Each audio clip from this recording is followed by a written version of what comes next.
Dance has a lot of history, and many of our dancers cross trained.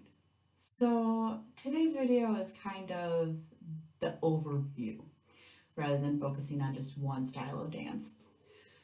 As our dancers are going through school, I really kind of encourage that they learn about dance history along with what they're learning in school. So we'll have conversations about things that were happening based on what they're learning about in school.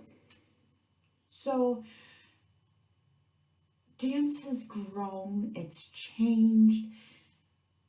Roots in ballet go back to the Renaissance. There's white ballets. Hip hop has a history of its own, and even further when you break down what style of hip hop, whether you're popping or locking or house, each of that has its own history.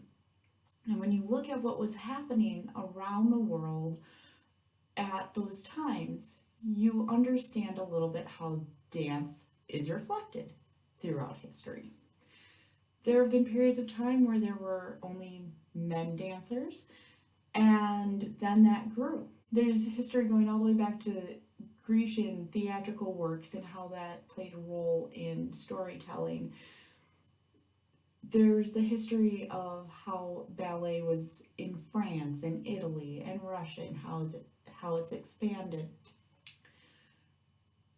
There's history in tap and how it has roots going through Irish dancing and different African cultures, and how it became more rhythmic and how it's traveled around and how clogging is involved and how it's even morphed from coast to coast across the United States. There is a lot of history.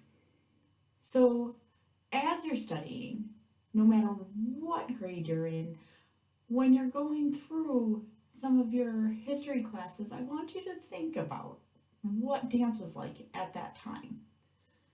Maybe do a little bit of your own research and see what was happening in the dance world at that point.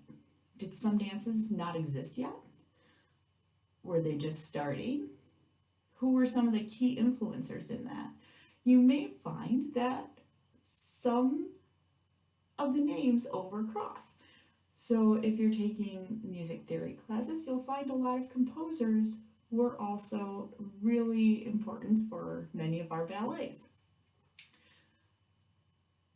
This next week is going to be kind of expanding on that. We are going to start off tomorrow with what I call a spider web of dance.